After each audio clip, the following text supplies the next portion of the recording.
Yo les invito a que me acompañen al Evangelio según San Juan. Bueno, la palabra de Dios directamente. Evangelio según San Juan, en el capítulo 4.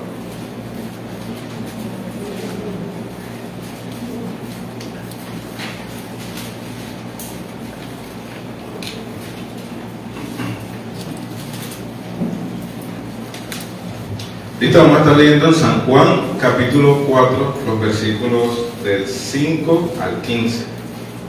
Esta es una historia ya muy conocida para ustedes.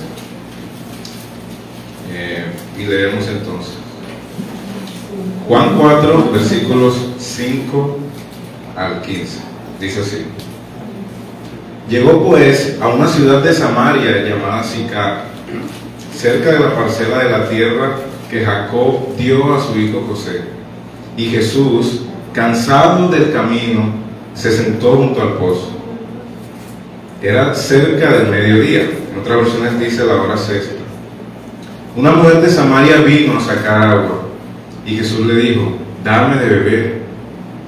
Pues sus discípulos habían ido a la ciudad a comprar alimentos. Entonces la mujer samaritana le dijo: ¿cómo es que tú, siendo judío, me pides de beber a mí, que soy samaritana? Porque los judíos no tienen tratos con los samaritanos. Jesús le respondió: si tú conocieras el don de Dios, y quién es el que te dice, dame de beber, tú le habrías pedido a él, y él te hubiera dado agua viva. Ella le dijo: Señor, no tienes con qué sacarla y el pozo es hondo. ¿De dónde pues tienes esa agua viva? ¿Acaso eres tú mayor que nuestro padre Jacob, que nos dio el pozo del cual bebió él mismo y sus hijos y sus ganados? Y Jesús le respondió: todo el que beba de esta agua volverá a tener sed, pero el que beba del agua que yo le daré no tendrá sed jamás, sino que el agua que yo le daré se convertirá en él en una fuente de agua que brota para vida eterna. Versículo 15. Señor, le dijo la mujer, dame esa agua para que no tenga sed ni venga hasta aquí a acercarme. Amén. Amén. Padre, gracias Señor por tu palabra. Gracias porque aquí nos has traído tú, Señor. Tú eres la fuente del agua viva, Señor. Ayúdanos a entender tu palabra, ayúdanos a comprender este pasaje, Señor. Simplemente te pedimos que no nos dejes igual, Señor, como entramos a este lugar. Tu palabra es poderosa, Señor. En ella confiamos, a ella nos encomendamos, Señor. Dispón nuestras mentes, nuestros corazones. Muéstranos a Cristo, Señor. Muéstranos su gloria, muéstranos quién es Él, y que eso pueda entonces mover nuestros corazones para amarle, Señor, para servirle.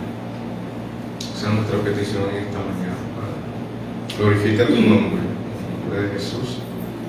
Amén. Bueno, ese es nuestro pasaje de hoy. Como ya les había dicho, ya algunos de ustedes están muy familiarizados con el texto, seguramente, ¿verdad? No sé quizás cuántos sermones han escuchado sobre esto, pero así es la palabra del Señor.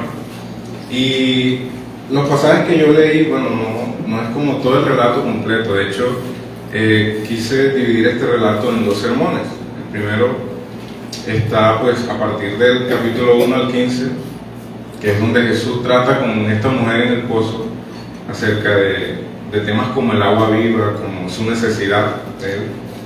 Y luego, en los versículos que siguen, ya ustedes conocen la historia, ¿verdad? Esta es una mujer que había pasado con distintas relaciones matrimoniales, y Jesús le hace ver también su necesidad, exponiendo su poder de conocer los corazones. Y luego habla sobre ella acerca del tema de la adoración. Entonces, en la mañana de hoy hablaremos simplemente sobre estos primeros versículos, ¿verdad?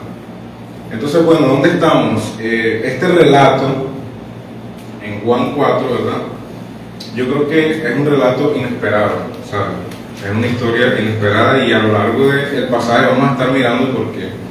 Y es que este relato es el inesperado encuentro de dos personas muy particulares que están dentro de esto. Primero, pues vemos a una mujer desechada, como veremos más adelante, una mujer con una gran necesidad espiritual, pero que parece no percibir. ¿Sí? Y vemos por otro lado a un extraño que acude a ella por una clara necesidad fisiológica. Este es un hombre que llega cansado, llega con sed, pero que le manifiesta a esta mujer tener la solución de su necesidad mayor, de una necesidad mayor que ella tenía, pero que ella no percibía. Es el encuentro entre dos personas de extremos totalmente opuestos, ¿verdad? Son personas tan opuestas que cualquiera que hubiese escuchado esta historia en la época, cualquiera que hubiese presenciado una conversación como esta, se habría escandalizado grandemente. Dos personas con absolutamente nada en común y todo opuesto entre ellos, conversando sobre temas sumamente profundos. Esa es la historia de hoy. Como les mostraré a continuación, es una historia inesperada, sorprendente y escandalosa. Sin embargo, el escándalo más grande ignorado en esta historia es al que yo quiero llamar la atención de ustedes en esta mañana. Y es que Dios tuvo que padecer necesidad. Dios tuvo que padecer necesidad para alcanzar a los hombres en su necesidad. Y bueno, para los que toman sus apuntes, el título que tiene este sermón es Si conocieras el don de Dios. Si conocieras el don de Dios. Y hazte esa pregunta en esta mañana: ¿conoces el don de Dios? ¿Conoces el regalo de Dios?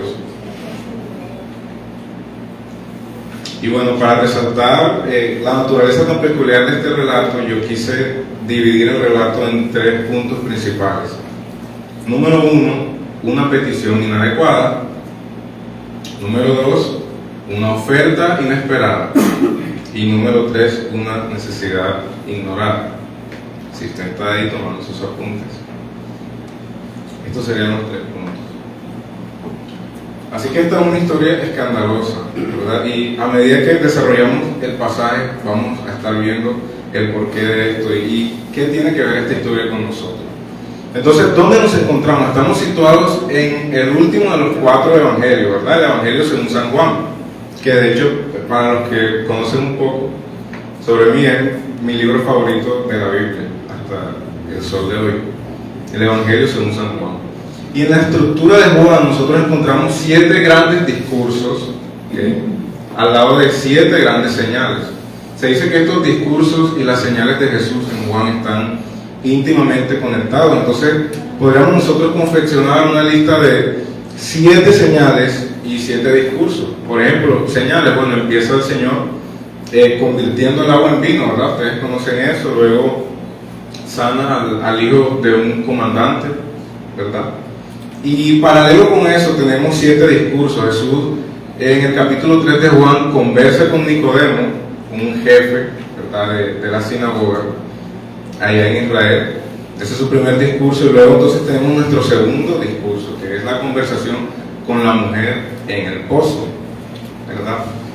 Entonces, en este pasaje de hoy, este pasaje hace parte de uno de esos 7 discursos del Señor Jesús en el Evangelio según San Juan, donde vamos a ver a Jesús mostrando su naturaleza humana, su naturaleza divina, y personas que rechazan o reciben su testimonio. Y de hecho todos los discursos en los que encontramos a Jesús se tratan de eso: Jesús mostrando su identidad, mostrando su naturaleza divina como Dios, al mismo tiempo su naturaleza humana, y personas que responden positivamente a este mensaje o que lo rechazan.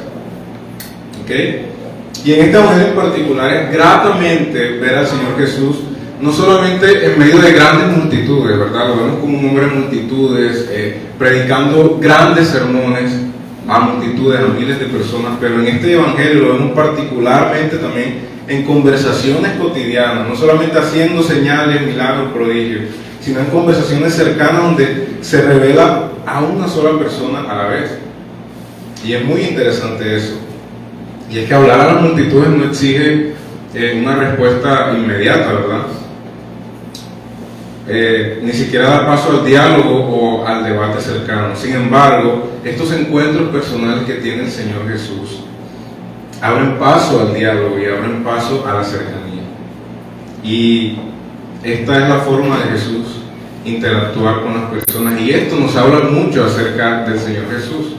Eso nos habla mucho de su carácter y de su personalidad, como bien señala Orville Swindle. Él dice que observamos en este encuentro la pasión de Jesús por los despreciados, la pasión de Jesús por los marginados, por los que no encuentran espacio en el marco religioso tradicional.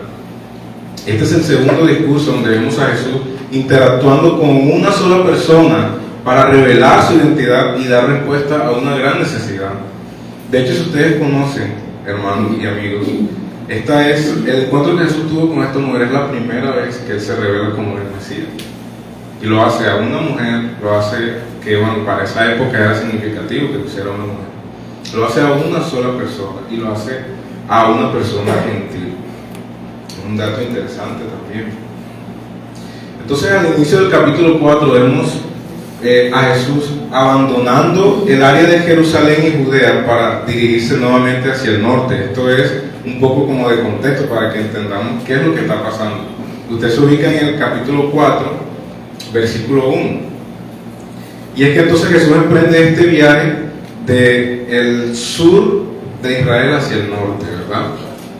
Entonces, ¿qué pasa? Que en la mitad de este viaje, donde Juan relata el encuentro de Jesús con la mujer en el pozo, queda la ciudad de Samaria, ¿okay? Y a medida que nosotros avanzamos en este relato, vamos a abordar los temas principales contenidos en el Evangelio, que son la humanidad de Jesús, como ya les había dicho, su divinidad, y cómo responder positivamente a estas realidades. Cómo el hecho de responder positivamente a estas realidades trae vida eterna a las personas que creen en Él. Así que entonces vemos en el capítulo 4, versículo 1, miren lo que dice: por tanto, el Señor, cuando el Señor supo que los fariseos habían oído que Él hacía y bautizaba más discípulos que Juan, aunque Jesús no bautizaba sino sus discípulos, salió de Judea y se fue otra vez para Galilea, y tenía que pasar por Samaria. Les explico rápidamente. Judea estaba en el sur, ¿verdad? Era el reino del sur. El reino del norte, ahí estaba situado Galilea, y en el medio, ¿verdad? Como la mortadela de un sándwich, estaba Samaria, estaba la ciudad de Samaria. Entonces Jesús tenía que pasar por ahí, aparentemente, pero ya vamos a ver un poco más de detalle acerca de eso. Y en esta historia en la que Jesús habla con esta mujer, entonces vemos toda esta gama de enseñanzas que el Señor Jesús da. Él habla de su divinidad y Él habla de su humanidad. Hermanos, y esto corresponde también a algo que hace parte del propósito de Juan, ¿verdad? Si ustedes leen en Juan capítulo 20, versículo 31, dice que Jesús hizo muchas otras señales, pero estas se han escrito para que creas en el Cristo, creas que Él es el Cristo, el Hijo de Dios, y para que al creer en Él tengas vida eterna en su nombre. Y este es el propósito de este relato que vemos en esta mañana. Entonces Jesús emprende este viaje. ¿Y cuál es el contexto, mis hermanos? Porque Él decide viajar. Él dice que Él escucha rumores de que ya los fariseos se están enterando que Él está bautizando más discípulos que Juan, y por obvias razones está teniendo entonces más popularidad que Juan. Y es que los fariseos habían escuchado que ya Jesús empezaba a bautizar y a ser discípulos, mucho más que Juan, y es algo que el mismo Juan predijo. Si usted lee, por ejemplo, en Juan capítulo 3, versículo 30, miren esta palabra tan icónica que dice que es necesario que Él crezca y que yo disminuya, ¿verdad? Ahí entendemos eso, de manera que empieza entonces la popularidad de Jesús a subir y Juan empieza a menguar un poco ahí. Y esto llegó a oídos de los líderes religiosos, hermanos. Seguramente por rumores de los discípulos de Juan llegaron estos rumores, y ellos le reclamaban a Juan que el mismo del que Juan había estado dando testimonio, es decir, es aquí el Cordero de Dios que quita el pecado del mundo, ese mismo Jesús del que él daba testimonio. Entonces los discípulos le reclamaban: oye, ahora él está haciendo más discípulos que tú. Fíjense, como si se tratara de alguna competencia ministerial, no sé, algo así por el estilo, ¿verdad? Y ellos en Juan 3:26, ahí mismo te puedes dar cuenta que dice: y vinieron a Juan y le dijeron: Rabí, mira, el que estaba contigo al otro lado del Jordán, de quien diste testimonio, ahora está bautizando y todos van a él. Se están quejando ante Juan. A lo que Juan responde en el versículo 28 y le dice: vosotros mismos sois testigos de que dije, yo no soy el Cristo, sino que he sido enviado delante de él. ¿Ves? Entonces, antes de que los fariseos llegaran hasta él a preguntarle por qué estaba bautizando, antes que llegaran a confrontarlo, entonces Jesús quiso evitar esto. Y es por esa razón que él parte del sur hacia el norte de Israel, para evitarlos a ellos. Como menciona un comentarista, Mike Mazzalongo, y él dice: lo que lo mueve a cambiar de ubicación son las noticias de que ha estado aumentando el interés de los fariseos por él. Dado que su ministerio ha crecido, ellos se convertirían en sus críticos y enemigos más feroces. ¿Okay? Pero no queriendo una confrontación tan pronta con los fariseos, entonces Jesús se va a los entornos más tranquilos de Galilea a escapar de esto. Y esa es una de las razones que nos dice aquí por las que él emprende este viaje. Jesús simplemente quería garantizar un futuro acceso seguro a Jerusalén, y esto es lo que lo mueve a apartarse de los fariseos y a pasar de la capital, Jerusalén, que estaba en Judea, a un lugar más seguro, quizá más remoto, como lo es Galilea. ¿Okay? Entonces, eso es un poco del contexto de por qué está pasando todo esto. Y también es importante señalar que en los tiempos de Jesús el país estaba dividido en tres partes. Lo que hemos dicho: al norte estaba Galilea, al sur Judea, y en medio estaba Samaria, que es el lugar donde se nos relata esta historia. En medio estaba Samaria, y es que la ruta que pasaba por Samaria, hermanos, era la más corta. ¿Okay? En esos tiempos, como la gente andaba a pie, él se estaba echando más o menos 3 días de ir de aquí hasta allá. Sin embargo, Samaria no era la ruta favorita. Yo creo que ustedes, algunos conocen un poco del contexto de esto. Samaria no era la ruta favorita, pero Jesús toma esta ruta y decide pasar por Samaria, aunque no era la ruta preferida para la mayoría de los judíos, mucho menos los judíos religiosos, ¿verdad? La ruta más fácil era por Samaria, pero esto forzaba a los viajeros judíos a tener que inmiscuirse o a pasar en medio de este poblado de samaritanos, que eran personas despreciables para ellos. Eran personas con las que ellos habían sostenido una fuerte rivalidad y un conflicto histórico que ya llevaba siglos. Sin embargo, fíjense que Jesús decide tomar esta ruta de Samaria para llegar hasta Galilea, y no solo para ganar tiempo, hermanos, ni para llegar más rápido, sino para cumplir un propósito divino. Y esto es lo que lleva a Jesús a su viaje en realidad. Le era necesario pasar por Samaria. Esto no significa que era obligatorio para él, no es que bueno, como era lo que estaba más cerca, no, porque de hecho la mayoría de los judíos preferían darse la vuelta por Jericó, pasaban al lado del Jordán, al oeste, y entonces llegaban a Galilea para entonces evitar encontrarse con Samaria. Pero a Jesús dice aquí que le era necesario pasar por Samaria. Le era necesario pasar por Samaria. Así que lo más probable es que esta necesidad se refiere a la naturaleza divina de la misión del Señor Jesús. A esto es que se está refiriendo. Si ustedes leen o han leído el Evangelio de Juan, al hablar de la misión divina de Jesús, Juan utiliza muchas veces esta palabra. Dice que es necesario, o le era necesario, para referirse no meramente a algo como particular o geográfico, sino a un llamamiento divino. Por ejemplo, tú lees en Juan 3:14, dice que, y como Moisés levantó a la serpiente en el desierto, así es necesario que el Hijo del Hombre sea levantado.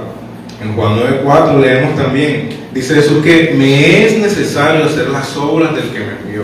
¿Okay? Todo esto estaba relacionado con su misión divina, no era simplemente una coincidencia. Leemos también Juan 10:16, mira lo que Jesús dice, tengo otras ovejas que no son del redil, a estas también me es necesario traerlas, y oirán mi voz, y serán un rebaño y un solo pastor.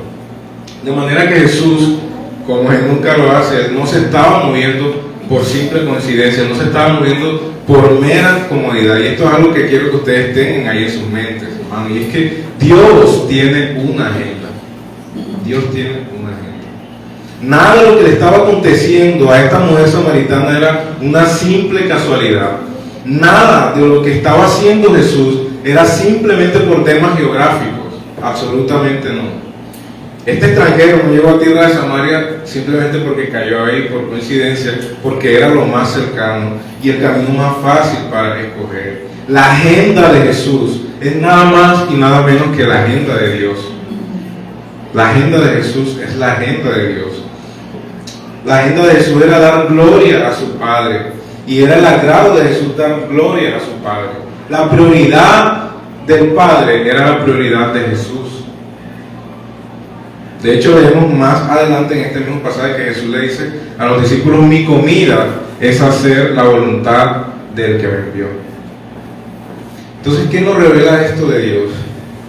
Lo primero es que el Dios de las Escrituras es un Dios de propósitos. Amén. El Dios de las Escrituras es un Dios de propósitos. Y esto puede sonar como frase de cajón, pero tú en esta mañana que me escuchas, no estás aquí por simple casualidad.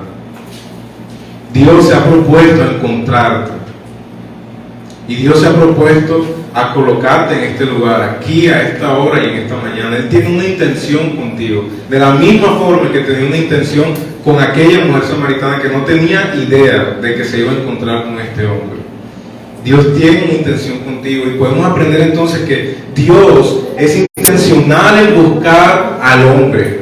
Dios es intencional en buscar al hombre para acercarse a Él, para acercar al hombre a Él. Dios es quien inicia la búsqueda del hombre.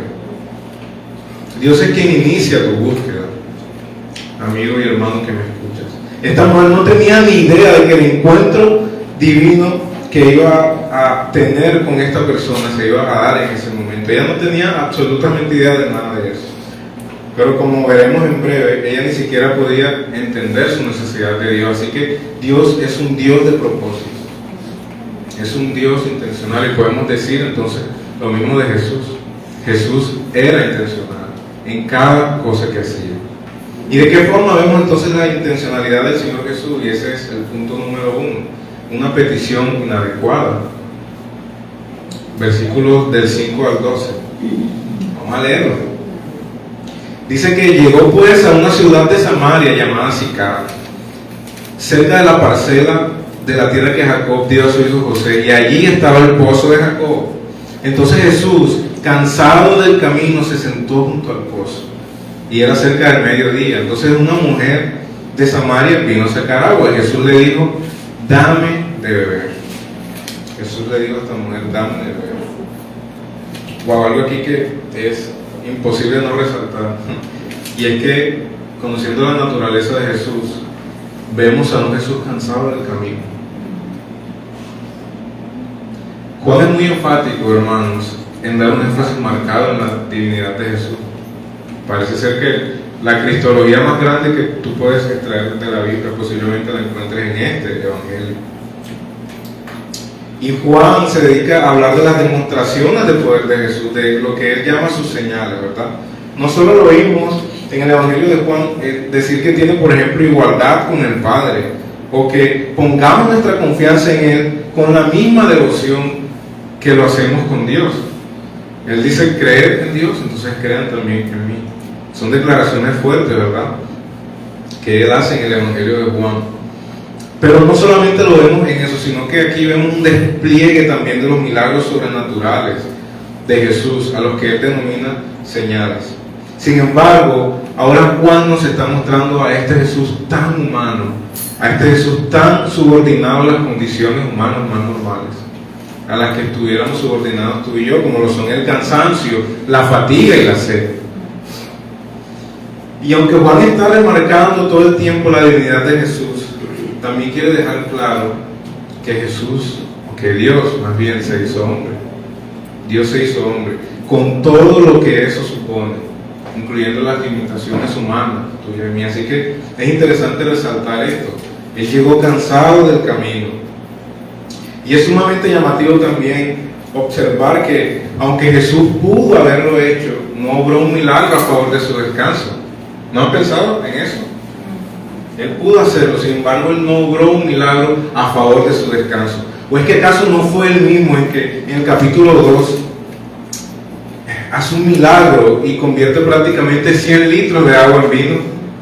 Fue Él mismo quien lo hizo. ¿O es que acaso no será este mismo Jesús quien más adelante le veremos caminando sobre las aguas, teniendo dominio sobre las aguas, calmando la tempestad de un bravo mar simplemente con su voz. ¿Acaso no es este mismo Jesús? ¿O es que acaso Él no podía ordenar que subiera agua del pozo y se derramara sobre su rostro, calmando su calor y saciando toda su sed?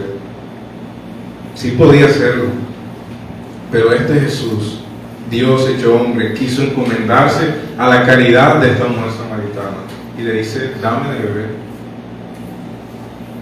Era tal el interés de Jesús por esta mujer. Es muy importante e interesante esto. Jesús sabía que la única manera de acercarse a ella era llamar su atención pidiéndole de beber. Era la manera más fuerte, la manera de llamar su atención más relevante, era pidiéndole un favor a esta mujer. Y ella se sorprende, pero ¿por qué Jesús le pide un favor a ella? ¿Qué tenía que ver eso? O sea, ¿qué llevó a esta mujer a sorprenderse tanto por esta petición de Jesús? Bueno, simplemente ella era samaritana y Jesús era judío.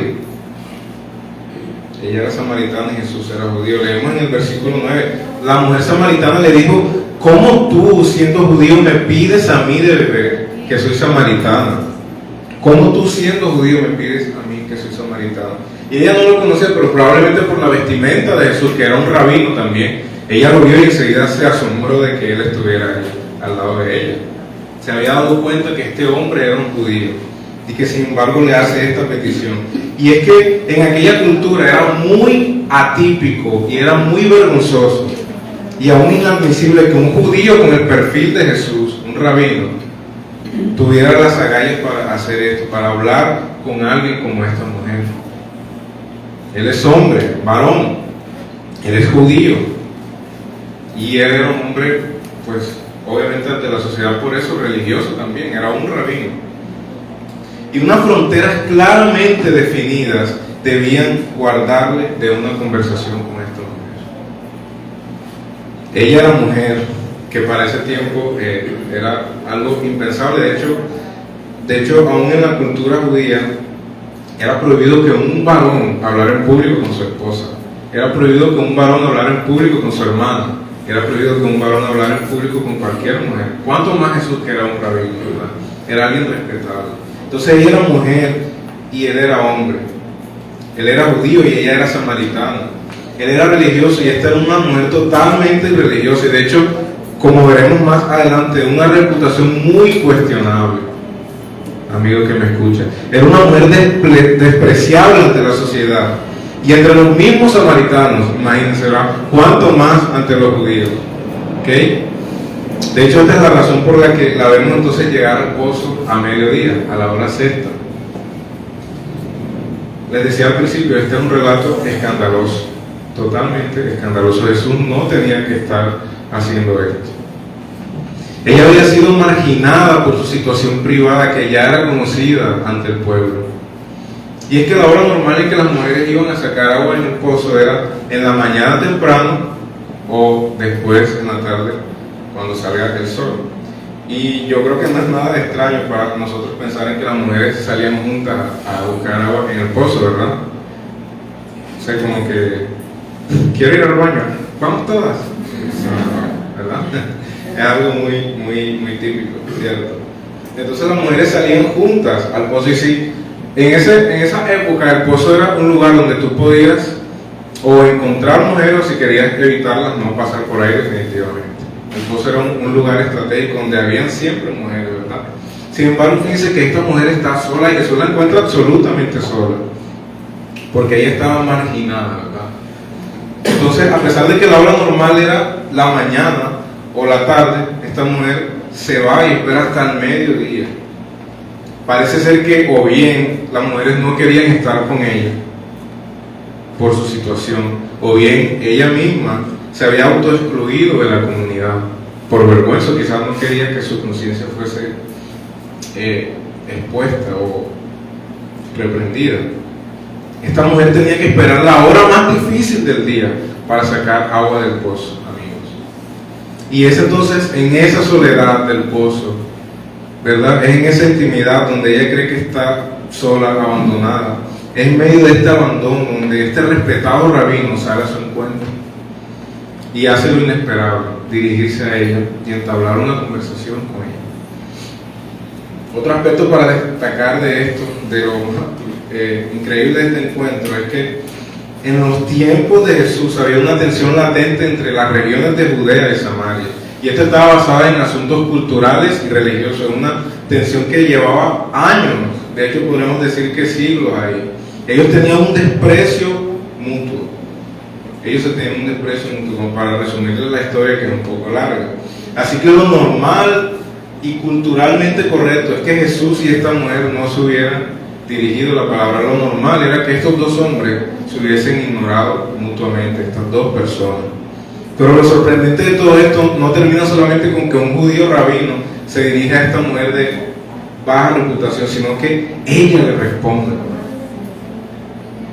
Yo estoy seguro que si esta mujer hubiese visto a algún fariseo pasar por ese pozo, el fariseo la hubiese mirado horrible y ella se hubiera espantado y se hubiera ido de ahí rápidamente. Pero esta mujer le responde a Jesús, empieza a entablar una conversación con él como si hablar con un varón judío fuese lo más normal del mundo.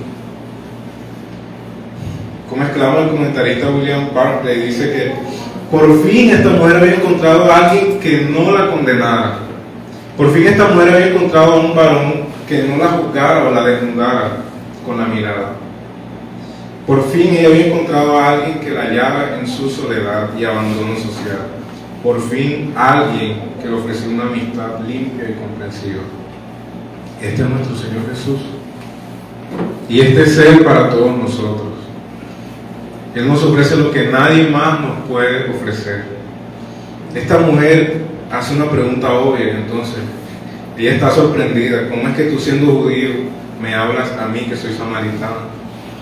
Ella estaba muy sorprendida de lo que acababa de acontecer. Amigos, Dios se hizo cercano en la persona de Cristo. Este es uno de los puntos de nuestro mensaje.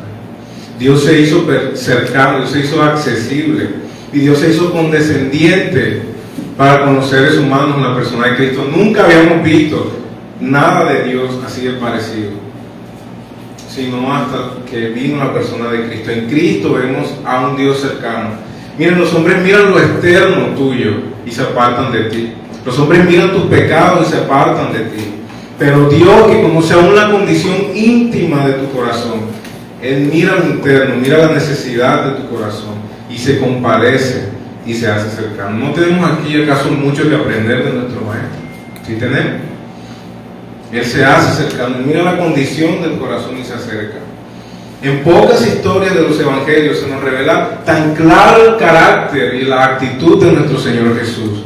Se nos presenta la realidad de su humanidad, se nos presenta el calor de su simpatía y se nos presenta a un Jesús eliminando toda barrera discriminatoria. Es increíble esto, ¿verdad? Otro comentarista también dice que mientras otras personas rechazan, el Señor acepta. Mientras otros odian, Él ama. Mientras unos se alejan, Él se acerca. Como dice Juan 3:17, porque Dios no envió al mundo a su Hijo para juzgar al mundo, sino para que el mundo fuese salvo por Él. Y este es el Jesús que vemos en esta historia, tan cercano, tan condescendiente, con esta simpatía. Aquí hay mucho para resaltar, y es que hemos visto entonces que Dios va por encima de cualquier barrera para alcanzar a los perdidos. Dios fue por encima de cualquier barrera para alcanzarte a ti. Dios va a ir sobre cualquier barrera para alcanzar al que esté aquí que no le conozca todavía. ¿Acaso nosotros no deberíamos también ir sobre cualquier barrera para alcanzar a los perdidos? Algo para reflexionar y meditar en esta mañana. Pero ¿sabes cuál es la barrera más grande, amigo que me escuchas, entre Jesús y esta mujer? Más allá de aspectos culturales, religiosos. Este Jesús, como decía Juan el Bautista, es el Cordero de Dios, puro y sin mancha. Él es santo, santo, santo, 3 veces santo. Jesús está libre de pecado y representa en su totalidad la rectitud de Dios, como dice Colosenses en varias ocasiones, ¿verdad? En Él habita toda la plenitud de la deidad. Esta era la barrera más grande entre Jesús y esta mujer en realidad.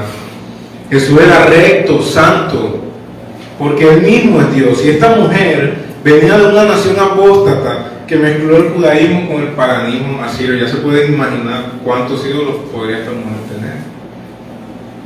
Esta mujer tenía una reputación deplorable delante de la sociedad por causa de su pecado, reputación que la descalificaba para tener acceso hacia Dios. Esa era en realidad la barrera más grande que había entre Dios y esa mujer, y esa es la barrera más grande que hay entre Jesús y tú y yo. Él es santo, nosotros somos pecadores, pero ahí estaba Jesús. Quiso acercarse. El único que puede levantar la piedra, pues solamente Él es sin pecado y nunca yerra. Este hombre decide hacer misericordia en la tierra. Aquel que puede condenar decide otorgar vida. Aquel que puede abandonar es el que decide dar salida, y aquel que puede traspasar es el que cura la herida. Qué grande es nuestro Salvador. Para un judío esta sería una historia alucinante.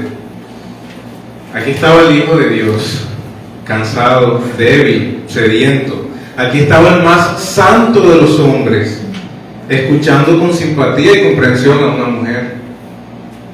Aquí estaba Jesús pasando las barreras de la raza y de las costumbres ortodoxas judías. Aquí tenemos el principio de la universidad del Evangelio. Aquí está Dios, no en teoría, hermanos, sino en acción.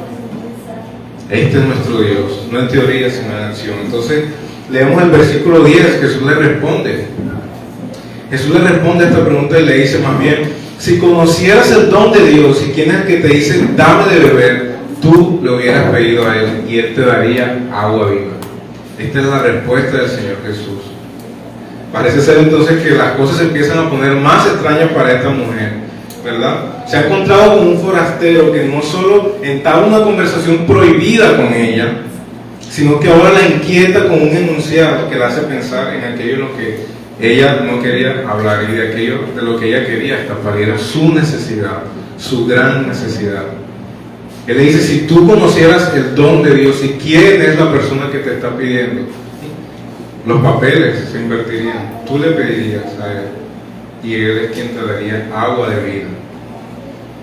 Ella había estado esquivando a las personas que la pudieran haber juzgado por su condición y hacía callar su conciencia. Seguramente habría esquivado muchas circunstancias y esa era una de las razones por las que esta mujer se iba al pozo también.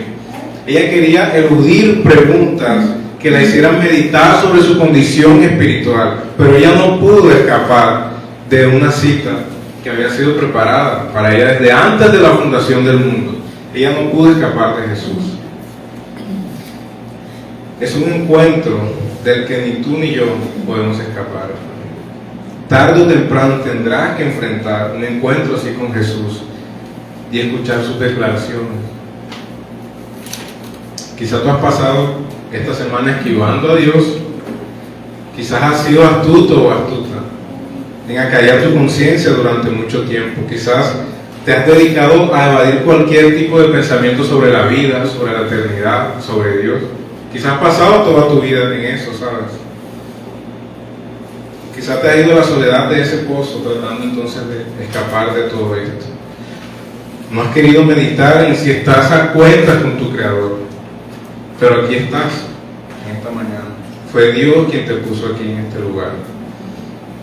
Y es que aún la iglesia, hermano, se puede convertir en el pozo donde las personas vienen a callar su conciencia y escapar momentáneamente de la soledad y la tristeza por la vida que están llevando. No estoy tratando de alegorizar el texto, pero no debería sorprenderles que yo diga esto, porque vivimos en una época de religiosidad. Las personas son religiosas, la sociedad es religiosa. Tenemos la tendencia entonces de creer que nos ganamos el favor de Dios por asistir a este culto dominical. Tú pudiste haber venido aquí por eso y a callar tu conciencia. Vas por agua, un agua que tú crees que te va a saciar, o yendo por necesidades que tú mismo crees que estás necesitando, que son tu prioridad. Entonces tenemos esa tendencia, creemos que con cantar, ofrendar y todas estas cosas nosotros podemos ganar el favor de Dios, y acabamos usando a Dios para tener una conciencia más tranquila. Eso puede pasar con nosotros. Y es que mira, la gente de aquella época tenía una reverencia muy grande por Abraham, Isaac y por Jacob. no es de sorprendernos entonces que esta mujer haya tenido también quizá una reverencia especial por este pozo. Así que quizá esto se pudo hasta convertir en una peregrinación religiosa cargada de superstición para ella. Probablemente, muy seguramente, había pozos más cerca de la casa de esta mujer. Muy seguramente habría otras formas de sacar agua para ella, pero ella decidió ir a este pozo, al pozo de Jacob, el patriarca, por una veneración ancestral, probablemente, hermanos. Y esta veneración ancestral, según ella, pudiera haberle dado cierto alivio a su conciencia, cierto alivio religioso. Ella creía quizá que el agua del pozo del patriarca tenía algo especial, y es que de hecho esto podría representar en alguna medida la bendición de Dios para ellos. Era el pozo de Jacob, al fin y al cabo. Si bien es cierto, entonces este pozo era visto como un don de Dios para aquellas tierras, Jesús le viene a presentar el verdadero don de Dios, algo más grande para ellos, algo más grande y trascendente que el agua de un pozo. Jesús le presenta el don de Dios. Y al referirse a esta palabra, el don de Dios, habla acerca de la naturaleza gratuita de la dádiva de nuestro Señor. Este don de Dios, hermanos, no se obtiene por herencia de un patriarca. Este don de Dios no se obtiene por hacer una peregrinación larga a mediodía. Este don de Dios no se obtiene por el trabajo y el esfuerzo de ir a sacar agua de un pozo. Jesús le está diciendo que ella no necesita ser pariente de un patriarca. Jesús le está diciendo que ella no necesita ir a ningún lado a sacar agua. Él mismo le dará agua. Si tú conocieras el don gratuito de Dios, tú le pedirías a Él que te diera agua. No necesitas tu cántaro. Él está ofreciendo algo más trascendente. Te pregunto esta mañana, ¿conoces el don de Dios? Es una pregunta importante que pudieras hacer entonces. ¿Y cómo has respondido a esto? Si lo has conocido.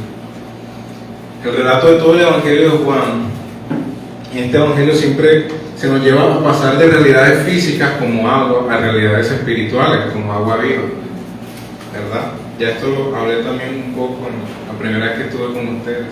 Y es que estas conversaciones empiezan siempre con elementos terrenales, pozo, agua y demás cosas, maridos también, como más adelante veremos. Pero Jesús hace que esta mujer analice y trate de entender estas cosas y que tengan significado para ella. Así que se nos ha expuesto la misma esencia de lo que es el Evangelio, hermano. Conocer el regalo gratuito de Dios para nosotros, conocer la persona que lo imparte, que es el que está ahí hablando con esta mujer, y responder pidiendo desesperadamente ser saciados por el agua que vivifica. Cristo te da el agua que vivifica. Él es quien puede saciarte y quitar toda tu sed. Es interesante notar también que aquí ya Jesús no le estaba hablando como este forastero. Tengo sed, estoy cansado. Sí, todo esto era real para él.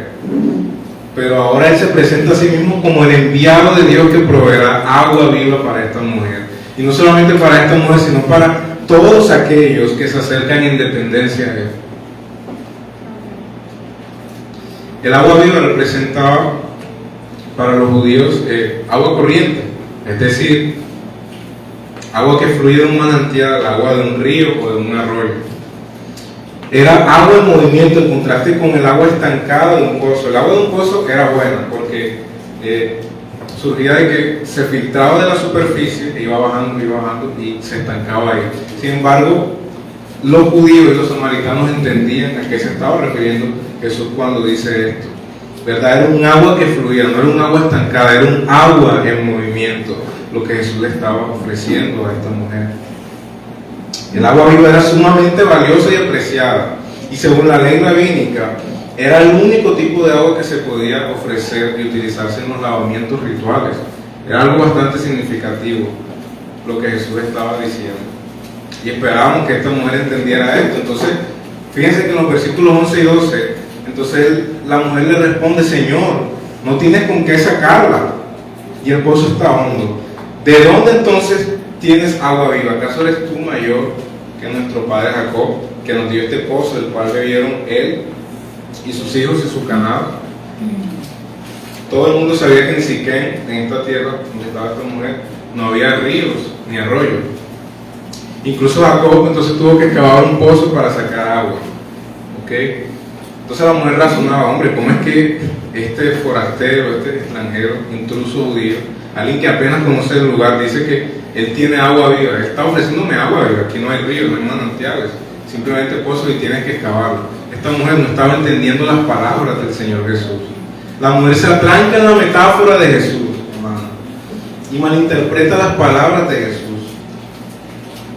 Ella siente curiosidad porque quizá exista algún arroyo o manantial en las mediaciones de ese pozo, en medio de ese lugar, pero Jesús quiere dirigir su mirada más allá del agua física y el significado espiritual de la afirmación de Jesús, pero no, esta mujer no entiende. Esta mujer se queda simplemente en lo superficial. Jesús está hablándole de agua que elimina la sed espiritual y que lleva a la vida eterna. Y en una zona árida como Samaria, algo tan valioso como un manantial cobra un significado simbólico muy importante. Y era también que el agua viva representa la vida sustentada por Dios. Miren lo que dice Jeremías 2:13, por ejemplo. Él le dice a Israel: todos son los pecados que ha cometido mi pueblo. Me han abandonado a mí fuentes de agua viva y han cavado sus propias cisternas rotas que no retienen agua. Entonces, para los judíos el agua viva representaba vivificación. Para los judíos el agua viva representaba un renuevo espiritual de parte de Dios.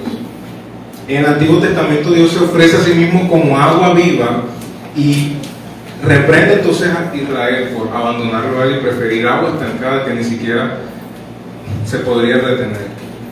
Hermanos, tristemente esta mujer se atasca en una metáfora y se queda con un mero entendimiento superficial de las cosas que Jesús le dice. Declaraciones tan relevantes se quedan simplemente en un plano natural. Esta conversación de Jesús con la samaritana sigue el mismo esquema de Jesús con Nicodemo. ¿Se acuerdan? Él le dice que no nací de nuevo no puede ver el reino de Dios. El hombre le dice: ¿cómo así en la casa? ¿Cómo es que yo voy a entrar de nuevo en el vientre de mi madre? Ella se lo toma en otro sentido, las palabras de Jesús. Jesús repite su afirmación una vez más. Sin embargo, esta mujer tampoco entiende. Tal era la condición ignorante de esta mujer, hermanos, que no lograba captar el sentido espiritual de las palabras de Jesús. Ella no lograba captar el sentido espiritual de las palabras de Jesús al ofrecerle agua viva. ¿Cómo te has tomado las palabras de Jesús?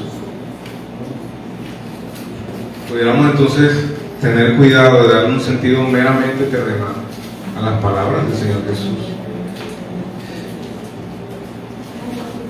Esto es un punto importante también, hermanos. Y amigo que me escuchas, estarás evidenciando entonces tu falta de entendimiento de lo espiritual al no entender las palabras de Jesús. 1 Corintios 2:14 dice que el hombre natural no percibe las cosas que son del Espíritu, porque para él son locura y no las puede discernir, porque han de discernirse espiritualmente.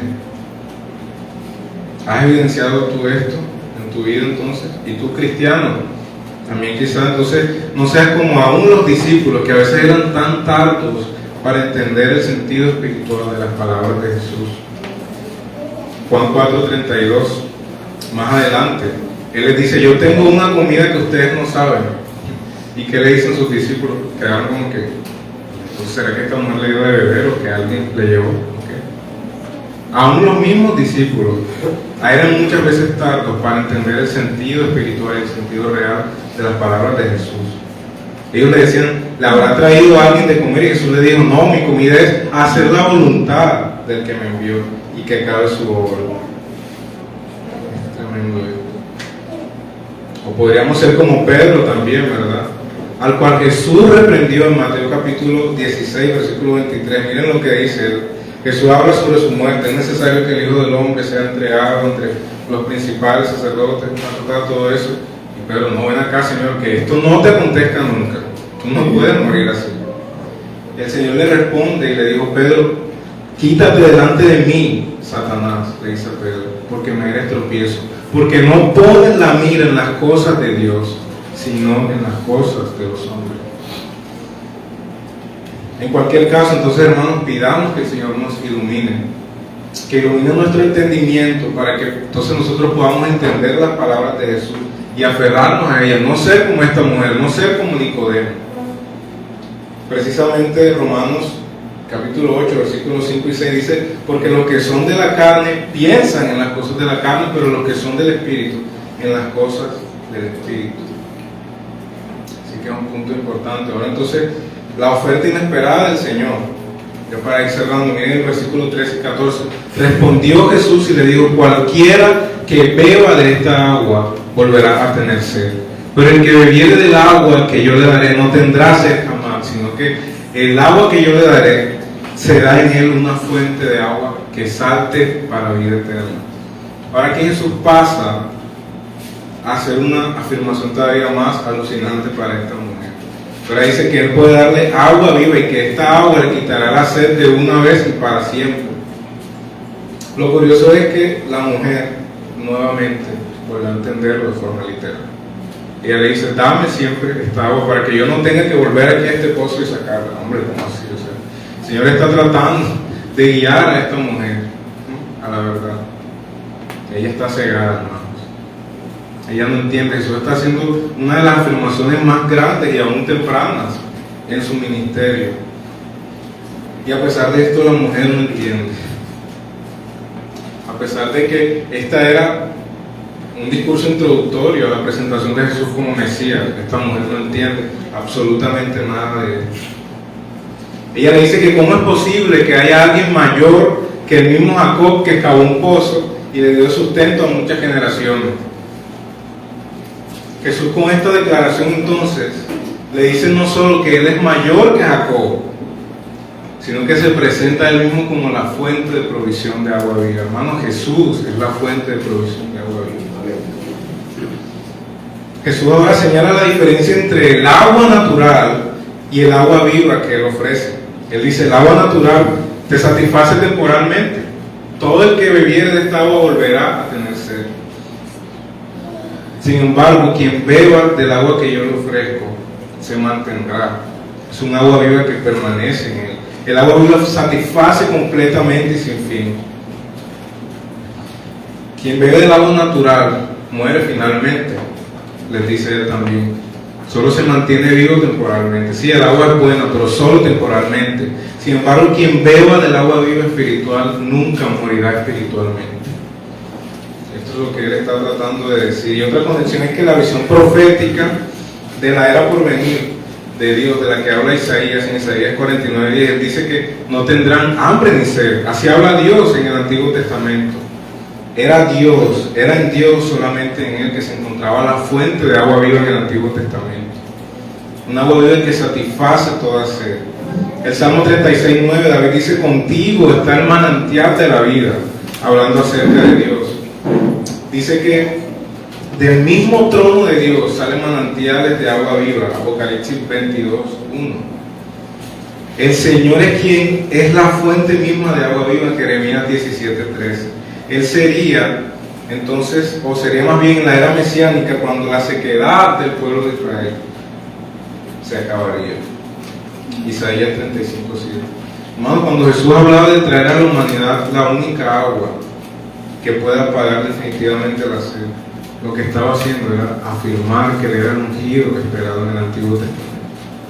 Que estaba afirmando, más bien, que Él era el ungido de Dios que habría de venir, y que de hecho habría venido entonces. El pastor John Piper dice que la exigencia de que vengamos a Él es, por lo tanto, como la exigencia de un padre a su hijo, viéndolo en una ventana en llamas, diciéndole: salta y ven a mí.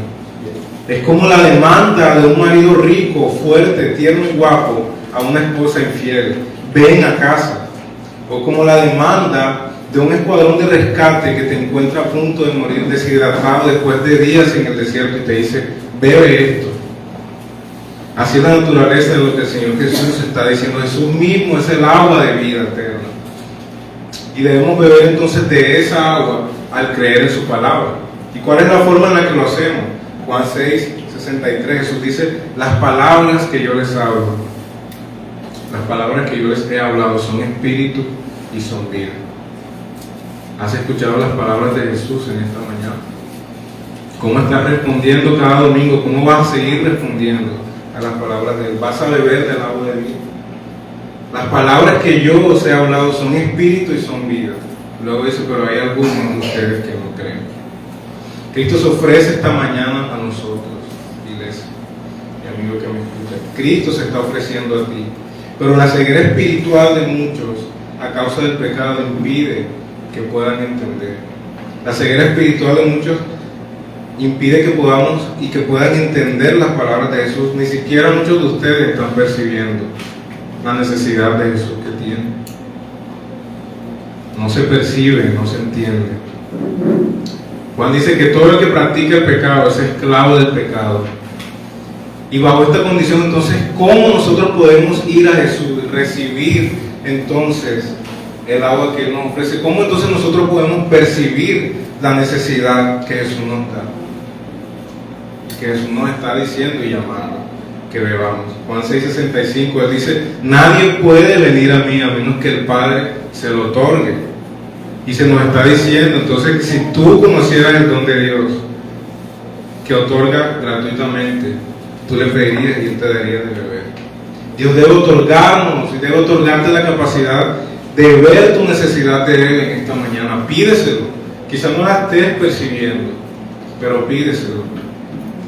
Él te lo otorga como un regalo. Y Él la otorga a todos los que se la piden. En Juan 4:10 Jesús dice, si tú conocieras el don de Dios y quién es el que te dice dame de beber, tú le habrías pedido a Él y Él te hubiese dado agua viva. Aquí está la promesa del Señor Jesús. El llamado del Evangelio, un llamado a saciarnos en Él, a saciarnos de sus palabras, a saciarnos de sus enseñanzas, a saciarnos de su persona, venir a Él en dependencia, venir a Cristo desarmados, sin nada en nuestras manos. Deja tu cántaro en esta mañana, como hizo aquella mujer. Ella luego se da cuenta, como quizá veremos más adelante si el Señor me permite mostrarles. Jesús tuvo que mostrar una condición muy personal de su corazón. 5 maridos has tenido y el que tienes ahora no es tuyo. Y de esa forma ella entendió su necesidad de Él y dejó su cántaro. Ella entonces le pidió a Él que le diera de esa agua. Pídele al Señor. Ninguno que viene a mí yo le rechazo, dice el Señor en esta mañana. Ninguno que viene a mí yo le rechazo. Si tú le habrías pedido, Él te hubiera dado agua de vida. Pídele agua en esta mañana. Padre, te damos gracias, Señor, por tu palabra. Que podamos responder a nuestros corazones si hemos conocido el don de Dios. Como veíamos en este título, si conocieras el don de Dios, si tan solo conocieras el don de Dios que se está ofreciendo en la persona de Cristo. Cristo tuvo que padecer necesidad una vez para que los hombres no tuvieran que padecer necesidad. Oh Padre, gracias por tu palabra. Gracias porque también recuerdo que en la cruz Cristo tuvo sed una vez para que los hombres no volvieran a tener sed jamás.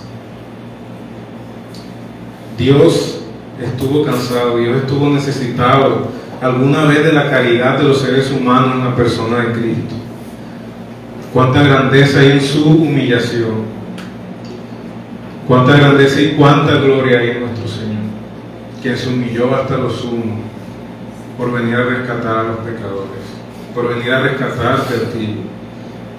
Oh Señor, que sea tu palabra obrando en nuestros corazones, que sea tu Espíritu vivificando, que sea tu Espíritu trayendo agua de vida a todo corazón en esta mañana que le está necesitando, que no sean las palabras de un hombre. Yo simplemente puedo dar agua natural, tal cual y como la del pozo de Jacob, pero tú puedes dar agua de vida. El que cree en mí, como dice la Escritura, de su interior brotarán ríos de agua viva. Gracias.